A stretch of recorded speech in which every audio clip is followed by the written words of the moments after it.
욤키푸 대속죄일 4부 마지막이 되겠습니다. 자, 하나님의 집이 지금 성전이 없는 상태죠. 저 지금 황금돔이 그 자리에 딱 세워져 있는 그런 현실이 있습니다. 우리가. 근데 제사장 나라 거룩한 백성 우리가 예수님을 통해서 그런 존재가 되었어요. 이방인인 우리에게 있어서도 이러한 놀라운 부르심을 갖게 되었습니다. 그렇다면 우리는 어떻게 해야 되는가? 사실 하나님께서 주시는 여호와의 절기, 이 모에드 모아딤에 우리가 동참하게 되면은 하나님께서 하시는 제자 훈련에 우리가 동참하게 되는 것이고, 또한 변화를, 성화를 우리가 실제로 경험할 수 있는 것이라고 나누었습니다. 그럼 어떻게 해야지 이 욤키푸르에 우리가 같이 동참할 수 있을까? 오늘날 어떻게 하는 것이 옳은 방법인가에 대한 질문을 할 수가 있습니다. 그래서 이런 실질적인 부분을 보도록 할게요. 먼저 우리는 어떤 존재인가를 말씀을 통해서 보겠습니다. 사도 바울과 사도 베드로의 하는 고백입니다. 믿는 자는 성령님을 모신 집이요, 또 각각 아버지의 집을 이루는 산돌, 그죠? 벽돌처럼 각각이 그 리빙 스톤, 산돌이고 거룩한 제사장이며 제사장 나라라고 하십니다. 고린도전서 6장 19절 말씀, 너희 몸은 너희가 하나님께로부터 받은 바 너희 가운데 계신 성령의 전인 줄을 알지 못하느냐? 너희는 너희 자신의 것이 아니라. 베드로전서 2장 5절 말씀, 너희도 산돌같이 신령한 집으로 세워지고 예수 그리스도로 말미암아 하나님이 기쁘게 받으실 신령한 제사를 드릴 거룩한 제사장이 될지니라. 2장 9절, 너희는 택하신 족속이요 왕같은 제사장들이요 거룩한 나라요 그의 소유가 된 백성이니. 그렇다면 우리도 역할이 바로 전혀 하나님을 알지 못하는 창조주에 대한 인식이 없는 사람들을 하나님께로 가까이 오게 하는 그러한 제사장 역할을 하는 존재들인 것이죠. 모든 믿는 자의 정체성과 부르심은 믿음의 아버지이신 아브라함과 똑같다. 그래서 사실 아브라함이 받은 말씀이 무엇입니까? 그 부르심에 대해서 우리 너무 잘 알고 있죠. 창세기 12장 3절 말씀, 땅의 모든 가족들이 너로 말미암아 복을 얻을 것이라, 복의 근원이 될 것이라고 하나님께서 아브라함에게 말씀하셨습니다. 근데 그 부르심이 우리의 믿음의 조상인 아브라함에게만 있는 것이 아니라 우리에게도 동일하게 있다는 것이죠. 어떻게 그렇습니까? 창조주 하나님과 단절된 사람들이 창조주께 가까이 다가갈 수 있도록 중간에 제사장 역할을 하므로, 그게 바로 우리도 아브라함과 우리의 믿음의 아버지이신 그분과 똑같은 정체성과 부르심을 갖고 있다는 것이죠. 근데 이 가까이 다가가게 하다라는 표현이 히브리어로는 카로브라는, 가까이 가다, draw near, 가까이 가게 하다. 카로브에서 어떤 단어가 나옵니까? 코르반이라는 단어가 나옵니다. 코르반은 무엇이냐면은 이 하나님께서 주시는 절차를 통해서 하나님께 멀리 가 있었던, 빗나가서 멀리 있던 우리가 가까이 가는 것이에요. 그게 코르반의 역할입니다. 어쨌든 그 제사장 역할을 이제 하는 것이죠. 그래서 로마서 12장 2절 말씀에 사도 바울이 이렇게 이야기하죠. 살아있는 코르반이라고 합니다. 우리는 제사장뿐만이 아니라 살아있는 코르반이에요. 살아서 숨쉬는, 가까이 하게 하는 코르반 역할을 하는 존재들이라는 것이에요. 네. 근데 문제는 뭐냐? 우리도 이스라엘과 동일하게 못지않게 정체성과 부르심을 살아내지 못하고 있다는 것이죠. 많은 경우 참 저희가 그런 어려움을 겪습니다. 부정, 부패, 오염을 전염시키는 그러한 일상생활을 살고 있다는 것이죠. 우리가 어떤 것들은 인식하지 못하고 있는 것들도 있고, 어떤 것들은 알지만 이게 잘 안 변하는 그러한 참 어려움들이 있는 것, 여러분 동의하시죠? 그런 가운데서 그렇다면은 어떻게 우리도 이 대속죄일 욤키푸르에 동참함으로 인해서 우리도 이 변화라는 것을 경험할 수 있을까? 이 부분을 보겠습니다. 자, 이웃이 창조주께 가까이 다가가도록 제사장 역할을 하는 대신에 우리가 무엇을 합니까? 국가 차원에서 우리 자신이 하나님의 보좌로부터 멀리 빗나가 있습니다. 심지어는 폐역한 백성이 되고 있어요. 그런 경우가 많이 있습니다. 그래서 이거는 여러분 욤키푸르는 꼭 기억하셔야 될 게 개인 차원만이 아니라 개인 차원을 넘어서 국가 차원에 하나님께서 회개성회로 세우신 그러한 날입니다. 그래서 이것을 저희가 절대로 나는 괜찮다, 뭐 그거 하나 갖고는 안 됩니다. 지금 국가 전체가 지금 헤매고 있다면은, 빗나가고 있다면은 이것은 나도 그 안에 있다라는 것이죠. 어쨌든 지금 제사장 역할 대신에 지금 가까이 가게 해야 되는데 오히려 멀리 내가 떨어져 있는, 빗나가고 있는 그런 상태. 자, 이 키푸르는 속죄, 욤키푸르 속죄일이죠. 근데 비슷한 똑같은 어근을 사용하고 있는 다른 언어가 있는데 바로 어떤 단어냐면 카포렛입니다. 자, 카포렛은 무엇이냐면 계속해서 보여드리지만 이 속죄소, 이 뚜껑 있죠? 이게 언약궤입니다. 언약궤의 이 윗부분 뚜껑이 바로 이 카포렛이에요. 히브리어로는. 그래서 속죄소라고 우리가 부르죠. 카포렛입니다. 참 재밌죠? 이 이름이 비슷하다. 이 똑같은 어근을 사용하고 있어요. 속죄소이에요. 속죄소. 자, 이 카포렛은 무엇이냐? 땅에서 자정하시는 하나님의 보좌입니다. 물론 하나님께서는 하늘이 하나님의 보좌고 땅은 하나님의 발등상이라고 하시는데, 어쨌든 눈으로 우리가 볼 수 있는 그런 하나님의 보좌라는 것이요. 이 보좌 역할을 하고 있다는 것이죠. 바로 이 속죄소에서 하나님께서 좌정하시면서 통치하십니다. 굉장히 중요합니다. 그래서 아무 때나 아무렇게 들어가면 죽는 거예요. 네, 그게 바로 아론의 아들들 나답과 아비후한테 일어난 일이죠. 레위기 10장에서. 민수기 7장 89절 말씀을 보게 되면 모세가 회막에 들어가서 여호와께 말하려 할 때 증거궤, 이게 증거궤죠. 위 속죄소 위에 두 그룹 사이에서 자기의 말씀하시는 목소리를 들었으니 여호와께서 그에게 말씀하심이었더라. 여기에서 하나님께서 모세와 대화를 나누셨어요. 여기가 하나님께서 좌정하시는 보좌이기 때문에. 레위기 16장 2절 말씀. 여호와께서 모세에게 이르시되 내 형 아론에게 이르라. 성소의 휘장 안 법궤 위 속죄소 앞에 아무 때나 들어오지 말라. 그리하여 죽지 않도록 하라. 이는 내가 구름 가운데에서 속죄소 위에 나타남이니라. 네, 하나님께서 직접적으로 통치하시는 곳이라는 거죠. 이 속죄소가.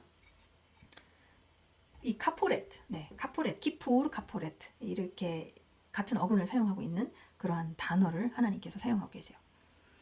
저희가 우리 자신에게 물어봐야 될 질문, 그죠? 우리 제사장 나라로서 물어봐야 될 질문은 무엇이냐? 우리는 어떻게 다시금 이 카포레트 앞으로 나갈 수 있는가? 지금 빗나가서 멀리 떨어져 있는 지금 상태에 있다면 다시 여기로 회복해야 되는 것이죠. 그렇죠? 그래서 이 회복할 수 있는 정해진 때가 바로 욤키푸르 대속죄일입니다. 저희가 히브리서 10장 말씀을 통해서 한번 보겠습니다. 11절 제사장마다 매일 서서 섬기며 자주 같은 제사를 드리되 이 제사는 언제나 죄를 없게 하지 못하거니와 이것은 이 땅에서 드려지는 제사 희생제물인 것이죠. 오직 그리스도는 죄를 위하여 한 영원한 제사를 드리시고 하나님 우편에 앉으사 그가 거룩하게 된 자들을 한 번의 제사로 영원히 온전하게 하셨느니라. 예수님께서 행하신 일입니다. 하늘의 성소에서 그렇게 하셨죠. 대제사장으로서 그리고 당신이 흠없는 거룩한 희생제물 그 보혈로 인해서 그렇게 하셨습니다. 15절 또한 성령이 우리에게 증언하시되 주께서 이르시되 그날 후로는 그들과 맺을 언약이 이것이라 하시고 내 토라를 그들의 마음에 두고 그들의 생각에 기록하리라 하신 후에 또 그들의 죄와 그들의 불법을 내가 다시 기억하지 아니하리라 하셨으니 이것들을 사하셨은즉 다시 죄를 위하여 제사 드릴 것이 없느니라. 그러므로 형제들아 우리가 예수의 피를 힘입어 성소에 들어갈 담력을 얻었나니 그 길은 우리를 위하여 휘장 가운데서 열어놓으신 새로운 살 길이요 휘장은 곧 그의 육체니라. 예수님의 십자가에서 그 육체로 말미암아 그 희생으로 말미암아 이제 우리가 지성소로 담대히 들어갈 수 있는 그 길이 열려졌다는 것이죠. 또 하나님의 집 다스리는 큰 제사장이 계심에 예수님이시죠. 우리가 마음의 뿌림을 받아 악한 양심으로부터 벗어나고 몸은 맑은 물로 씻음을 받았으니 참 마음과 온전한 믿음으로 하나님께 나아갈 수 있습니다. 네, 못 나아가는 게 아니에요. 나아갈 수는 있습니다. 예수님으로 말미암아, 예수님의 보혈로 말미암아. 그러나 계속해서 그 그러나를 얘기했죠. 그러나 이 회개 성회는 필요합니다. 네. 그 부분을 계속해서 다루고 있는데요. 구체적으로 하나님께서는 이 레위기 23장 26절에서 32절 말씀을 통해서 이 날 무엇을 해야 되는지에 대해서 지시를 하십니다. 꼭 지켜야 한다는 것을 말씀하시죠. 그래서 그 목록을 한번 쭉 보겠습니다. 7번째 달 10일 너희 하나님 여호와 앞에 속죄할 속죄일이라고 하십니다. 그게 27절, 28절에 나오고요. 성회를 열어라 27절 말씀하시죠. 다 모여야 된다는 거예요. 홀리 컨보케이션이죠. 그래서 그것을 오늘날 통곡의 벽에서 하고 있고 또 회당에서 이렇게 하고 있습니다. 스스로를 괴롭게 하며 그래서 27절, 29절, 32절 말씀에 3번이나 반복해서 말씀을 하세요. 그래서 이 스스로 괴롭게 하며가 도대체 뭘 하라는 것인가 라는 것을 이제 역사적으로 쭉 봐왔었을 때 유대주의 안에서는 어떻게 해석합니까? 바로 24시간 금식하라는 금식이 바로 스스로를 괴롭게 하는 그런 행동이라고 이제 해석을 해서 지금 그날 거의 전 국가 차원에서 금식을 합니다. 하나님을 안 믿는 유대인들도 참 이날만큼은 또 금식을 해요. 그래서 이제 지금도 가능한 것이죠. 할 수 있는 것이죠. 그 다음에 27절에 여호와께 화제를 드리라 라고 하셨는데 이 부분은 저희가 할 수가 없습니다. 왜? 성전이 없기 때문에 이것은 불가능한 일입니다. 근데 나머지는 할 수 있어요. 어떤 일도 하지 말아라. 샤바트 멈춰라. 다 멈춰야 된다. 그래서 오늘날 이스라엘은 이 욤키푸르 날에는 자동차도 안 다닙니다. 네, 고속도로에도 그 어디에도 자동차가 안 다녀요. 경찰차만 좀 다니고 왜냐면 그걸 안 지키는 사람들이 또 있기 때문에 어쨌든 어떤 일도 하지 말아라 해서 모든 것이 다 올 스탑하는 날이 바로 이 욤키푸르라는 날입니다. 그래서 가능해요. 이 나라에서는 하고 있습니다. 너희가 쉴 안식일 샤밧이니라 32절 말씀에서 말씀하십니다. 그래서 가능한 거죠. 지금도 그렇게 하고 있고 너희가 거주하는 각처에서 대대로 지킬 영원한 규례이니라. 그래서 디아스포라 유대인들도 이 욤키푸르를 지키고 있고 또 이 땅에서 살고 있는 약속의 땅에서 살고 있는 이스라엘 유대인들도 다 그렇게 지금 영원한 규례이라고 하셨기 때문에 이것을 지키고 있습니다. 대대로 지키고 있어요. 그래서 이 부분은 이제 하나님께서 이제 구체적으로 주시는 지시 사항입니다. 그래서 분명히 다 가능합니다. 저희도 이것에 동참할 수가 있어요. 그렇죠? 그래서 이 보좌 앞에서 내 내면의 동기와 태도를 성찰하는 하나님의 정하신 시간, 이건 바로 하나님의 은혜라는 것입니다. 네, 보좌 앞이죠. 네. 하나님 앞에서 하나님과 대화를 하면서 이 내 내면의 동기와 태도를 정말 깊이 있게 성찰하는 그런 시간이에요. 정해진 때입니다.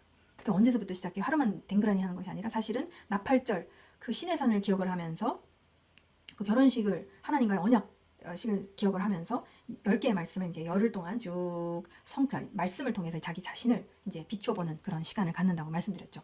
정말 깊이 있게 성찰할 수 있는 기회를 하나님께서 주시는 것입니다. 그래서 여러분 사실 이 욤키푸르에 잘못 썼네요. 창조주의 카포렛 앞에 가까이 나아가 엎드려 경배하고 있으면 어떻게 되는가? 이사야 선지자를 한번 생각해 보세요. 이사야 선지자에 대해서 말씀드렸죠. 그분의 보좌와 그분의 영광, 그분의 거룩하심을 보게 되면은 그 스랍들의 그 거룩하다라는 그 고백 가운데 있으면은 그냥 꼬꾸라지는 거예요. 경배하고 있었을 때 할렐루야 하나님 정말 놀랍습니다. 하나님 감사합니다 라고도 할 수 있지만 사실은 와 그분의 거룩하심에 압도되어서 나와 완전히 구분되심 앞에서 완전히 거기에 압도되어서 그냥 이렇게 꼬꾸라지지 않을까 저는 그냥 그렇게 한번 상상해 보는데요. 자, 우리가 어떻게 이 욤키푸르 오늘날 욤키푸르 대속제일에 우리가 동참할 수 있는가? 앞서 우리가 레위기 23장 26절에서 32절 말씀을 봤지만 그렇게 다 할 수가 있어요. 금식하고 성회를 갖고 또 회개하고 서로 용서를 구하고 하는 것을 충분히 할 수 있습니다. 근데 참 중요한 것은 무엇이냐면 그 행동으로 겉으로 하는 거 이상의 내면에 있는 동기와 태도까지도 이렇게 다루심을 받는 것이 굉장히 중요한 것이죠. 그것이 욤키푸르의 가장 핵심 포인트인 것 같습니다. 이 욤키푸르는 이 카포렛 하나님의 보좌 앞에 나아가서 완전히 내가 깨지는 거예요. 죽기 위해서 깨지는 것이 아니라 살기 위해서 깨지는 것이죠. 그죠? 아닌 것이 다 깨져 나가는 것이고 나인 것이 살아나는 것이죠. 그래서 이 진정한 회개, 정말 깊이 있는 자기 성찰, 내 내면의 동기를 들여다보는 그러한 시간들, 이것에 대해서 정말 구체적으로 말씀해주고 있는 말씀이 있습니다. 너무 감사하죠. 바로 이사야 58장 말씀을 전체를 보게 되면은 진정한 자기 성찰과 이에 따른 진정한 회개와 변화로 인도하는 그러한 말씀이 기록되어 있습니다. 그래서 이 부분을 저희가 마지막으로 함께 쭉 읽어나가면서 보면서 욤키푸르 대속제일에 대한 연구를 마치도록 하겠습니다. 이 가을절기의 핵심을 그려주는 이사야서 58장 말씀이라고 제가 제목을 붙였는데요. 정말 그렇습니다. 왜냐하면 이 문제를 또 다 다루고 있기 때문이에요. 자, 1절부터 보겠습니다. 크게 외치라. 목소리를 아끼지 말라. 내 목소리를 나팔같이 높여 내 백성에게 허물을 야곱의 집에 그들의 죄를 알리라. 여기서 보세요. 목소리 나오죠? 나팔같이 높여. 자, 나팔같이 높여 하면은 뭐가 딱 생각납니까? 나팔절이죠. 그래서 사실 이 이사야 선지자가 58장을 통해서 이 가을 절기를 쭉 펼쳐나가는 것을 볼 수가 있어요. 그리고 어떻게 우리가 이 가을 절기 하나님의 여호와의 모아님을 맞이해야 될지, 어떤 태도로 이것을 임해야 될지에 대해서 58장에서 말해주고 있습니다. 근데 시작점이 어디입니까? 바로 나팔절이에요. 네, 크게 외치라. 목소리를 아끼지 말라. 내 목소리를 나팔같이 높여 내 백성에게 허물을, 그들의 죄를 알리라. 지금 벌써 회개의 모드로 들어가는 것을 우리가 볼 수가 있어요. 2절. 그들이 날마다 나를 찾아 나의 길 알기를 즐거워함이 마치 공의를 행하여 그의 하나님의 규례를 버리지 아니하는 나라 같아서 의로운 판단을 내게 구하며 하나님과 가까이 하기를 즐거워하는도다. 무슨 얘기죠?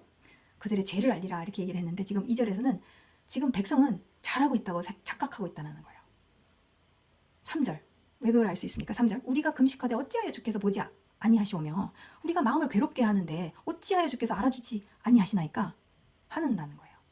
아니 나 이렇게 잘하고 있는데 나 이렇게 금식도 하고 아니 욤키푸르니까 금식도 하고 지금 막 이렇게 잘하고 있는데 왜 하나님 이거 인정을 안 해주시지? 왜 그러십니까 하나님? 나는 지금 하나님의 길 알기를 막 즐거워하고 있고 막 그 공의를 찾고 있고 막 이렇게 하고 있는데 하나님 왜 이것을 왜 안 받아주십니까? 라고 따지는 거예요. 3절.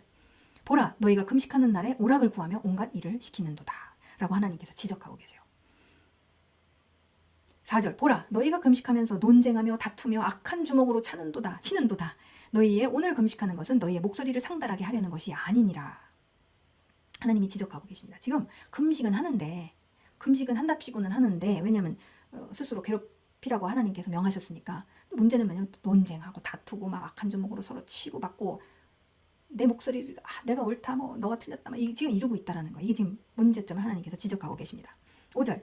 이것이 어찌 내가 기뻐하는 금식이 되겠으며 이것이 어찌 사람이 자기의 마음을 괴롭게 하는 날이 되겠느냐. 이런 태도로는 꽝이다.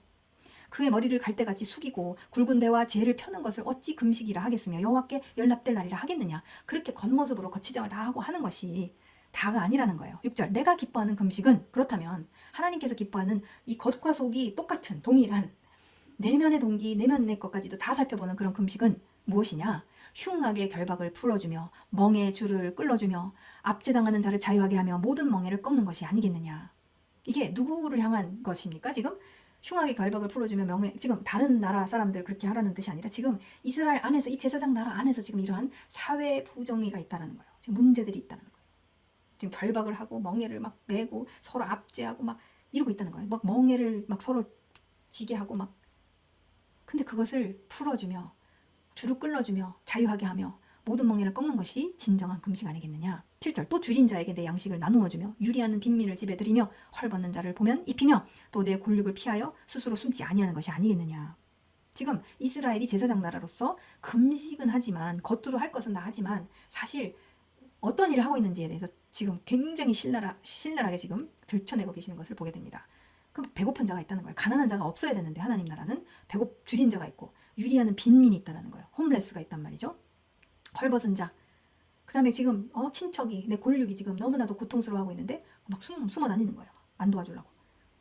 그렇게 하는 것이 어떻게 하나님이 기뻐하는 금식이라고 할 수가 있겠느냐. 지금 삶은 지금 그렇게 살고 있는데 금식만 그렇게 댕그라니 한다고 되는 것이냐. 8절 너희가 만약에 정말 줄인 자를 먹이고 집 없는 자에게 집을 주고 도와주고 입혀주고 했었을 때, 그리하면 내 빛이 새벽같이 비칠 것이며 내 치유가 급속할 것이며 내 공의가 내 앞에 행하고 여호와의 영광이 내 뒤에 호위하리니. 9절 내가 부를 때에는 나 여호와가 응답하겠고 내가 부르짖을 때에는 내가 여기 있다 하리라. 만일 내가 너희 중에서 멍에와 손가락질과 허망한 말을 제하여 버리고. 10절 줄인 자에게 내 심정을 동하며 괴로워하는 자의 심정을 만족하게 하면 내 빛이 흑암 중에서 떠올라 내 어둠이 낮과 같이 될 것이며. 왜 그래요? 하나님의 빛으로 가득, 그것을 토부를 비추고 있기 때문에, 토부를 살고 있기 때문에, 토부한 대로 정말 살고 있기 때문에 하나님의 빛이 드러나면서 하나님의 영광이 드러나는 것이죠. 11절 여호와가 너를 항상 인도하여 마른 곳에서도 내 영혼을 만족하게 하며 내 뼈를 견고하게 하리니 너는 물된 동산 같겠고 물이 끊어지지 아니하는 샘 같을 것이라. 여러분, 물된 동산 하면 어디가 생각납니까? 에덴 동산이죠. 에덴 동산에 있는 그 물이 있는 곳, 그것이 4개로 갈라져서 4개 강으로 갈라지는 이야기가 창세기에 나오죠. 자, 이 물된 동산, 정말 하나님께서 원래 디자인하신 그러한 곳이 될 것이다. 그곳으로 회복될 것이다. 그 하나님 나라로 회복되어질 것이다. 너희가 이렇게 한다면, 진정한 이러한 제사장 나라의 삶을 산다면 그렇게 될 것 아니겠느냐. 물이 끊어지지 아니하는 샘 같을 것이라. 밝은 빛으로 하나님의 영광이 드러나고 물된 동산 같을 것이다. 생명력이 있을 것이다. 이렇게 말씀하십니다. 12절 내게서 날 자들이 오래 황폐된 곳들을 다시 세울 것이며 너는 역대에 파괴된 기초를 쌓으리니 너를 일컬어 무너진 데를 수보하는 자라 할 것이며 길을 수축하여 거할 곳이 되게 하는 자라 하리라. 회복이 일어날 것인, 회복을 일으키는 그러한 나라가 된다는 것이죠. 13절 만일 안식일에 내 발을 금하여 내 성일에 하나님이십니다. 만일 안식일에 너의 발을 금하여 나의 성일에 오락을 행하지 아니하고 안식일을 일컬어 즐거운 날이라 여호와의 성일 거룩한 날을 존귀한 날이라 하여 이를 존귀히 여기고 너의 길로 행하지 아니하며 너의 오락을 구하지 아니하며 사사로운 말을 하지 아니하면. 14절 너가 여호와의 안에서 즐거움을 얻을 것이라. 내가 너를 땅의 높은 곳에 올리고 내 조상 야곱의 업으로 기르리라. 여호와의 입의 말씀이니라. 아멘. 마지막으로 뭐라고 하십니까? 13절 정말 이 하나님께서 주신 모든 모아딤, 하나님께서 정하신 때, 이게 가장 핵심이 무엇이죠? 샤밧, 안식일인 것이죠. 여기서부터 된 것을 제대로 너희가 하기 시작한다면, 너의 오락을 행하지 아니하고, 사사로운 말 막 쓸데없는 얘기하지 않고 정말 존귀한 날로 여기고 이 날을 정말 보존한다면, 그래서 회복이 일어난다면 정말 제사장 나라로서 하나님의 기뻐하심과 즐거워하심이 안에서 번져나갈 것이고, 너를 땅의 높은 곳에 올리고, 그죠? 빛이니까 빛은 숨기지 않죠. 말 아래 두지 않죠. 빛은 딱 위에, 등경 위에 두잖아요. 그래서 내 조상 야곱의 업으로 기르고 여호와의 입의 말씀이라고 약속하십니다. 그래서 이 전체적으로 이사야 58장을 볼 때 저희가 오늘날 이 대속죄 욤키푸르에 동참할 수 있는 방법은 무엇이냐. 정말 저희가 저희 자신을 1년에 한 번 돌이켜보는 것이죠. 그거 국가 차원에서 보는 것이죠. 우리 공동체 차원에서 볼 수 있는 것이죠. 교회면 교회, 그래서 한국 교회면 한국 전체 교회. 정말 각 사람이 이러한 성찰을 하고 정말 각 사람이 정말 이 이사야서 58장 말씀에 따라서 정말 내면을, 동기와 그런 것들을 다 정말 본다면, 그래서 진정한 회개로 우리가 들어가게 된다면, 여러분 이것은 완전 부흥이 일어날 수밖에 없을 것 같아요. 제가 봤을 때. 하나님께서 이것을 정말 욤키푸르에 원하시는 게 아닌가. 사람이 주도하는 그런 회개성에 있을 수 있습니다. 그러나 하나님께서 이것을 얘기해 주십니다. 너희 내면을 들여다봐라. 너희 내면의 동기, 너의 태도, 너의 생각, 과연 하나님의 말씀 진리와 지금 완전히 일치되어 있는가, 아니면 완전히 빗나가 있는가. 그것을 봐야 된다는 거예요. 각 사람이 이날만큼 왜 정해주셨기 때문에 정해주셨으니 얼마나 더 파워풀하겠어요. 아무 때나 해도 되지만 그러나 이날만큼 안 하면 안 된다는 거죠. 우리가 다 정말 백성이 다 모여서 이러한 마음가짐과 이러한 생각으로 이사야서 58장 금식을 하면서 정말 자기 성찰을 하고 정말 내가 정말 돌보지 못한 데가 어디 있습니까? 제가 놓친 데가 어디 있습니까? 지금 제가 사사로운 쓸데없는 말을 하고 돌아다니면서 하는 것들이 무엇입니까? 이런 것들을 구하면서 나아갈 때 진정한 회개가 일어나게 되면서 정말 부흥의 역사가 일어나지 않을까. 네, 그런 꿈을 한번 꾸게 됩니다. 그래서 지금까지 저희가 욤키푸르를 살펴봤습니다. 근데 참 놀라운 것은 욤키푸르로 끝나지 않는다는 거예요. 대속죄일 때 세팅되는 이 장막절의 영적 분위기가 딱 이제 5일서부터 쫙 해서 장막절로 들어가게 됩니다. 이게 왜 놀라운 것이냐? 하나님의 영을 통한 진정한 자기 성찰과 이에 따른 온전한 회개는 우리로 기뻐하고 감사하게 합니다. 진짜 기쁨이요 진짜 감사함으로 우리가 들어가게 되고 그것을 경험하게 되죠. 근데 여러분 장막절 때 하나님께서 명령하시는 게 무엇입니까? 기뻐하라라고 하십니다. 기뻐할 수밖에 없어요. 왜? 용서하시고 진짜 회개가 일어났을 때 용서하시게 되고 용서를 통해서 하나님께서 행하신 이 구속의 역사를 돌이켜보면서 장막 안에서 돌이켜보면서 하나님께 모든 찬양과 영광과 존귀를 올려드리는 그런 시간이니 얼마나 정말 놀라운 축제죠. 네. 예수와의 십자가의 공로로 인해 우리의 새 피조물 정체성과 제사장 나라로의 부르심으로 전 존재를 트랜스폼하시는 창조주 하나님의 제자 훈련 방법은 정말 탁월합니다. 네, 사람이 절대로 만들어낼 수가 없는 것이 따라할 수가 없어요. 정말 하나님께서 우리를 트랜스폼, 이미 트랜스폼이 됐는데 그것을 살지를 못하잖아요. 살 수 있도록 그러한 트랜스포메이션이 일어나기 위해서 하나님께서는 이 모아딤을 통해서 하나님의 정해진 때 약속의 시간들을 통해서 하나님께서는 우리를 훈련하십니다. 정말 탁월합니다. 하나님께 모든 찬양과 영광을 올려드립니다. 그래서 여러분들도 우리 모두가 다 이 의도와 목적을 알고 우리가 하나님의 모아딤 하나님의 절기에 동참하기 시작했었을 때 저는 차원이 달라질 것 같아요. 각 개인 각계 전투 이렇게 하는 게 아니라 정말 정해진 때 이렇게 모여서 성회를 하면서 이것이 포커스 리딩 한다고 그러잖아요. 완전 포커스 축제, 포커스 회개, 포커스 감사, 포커스 이렇게 되면 이게 이 파워가 엄청날 것 같다는 그런 생각을 합니다. 그래서 지금까지 욤키푸르 대속죄일을 살펴봤고 다음 절기인 우리가 모에드인 우리가 장막절을 살펴보도록 하겠습니다. 여기까지 욤키푸르였습니다.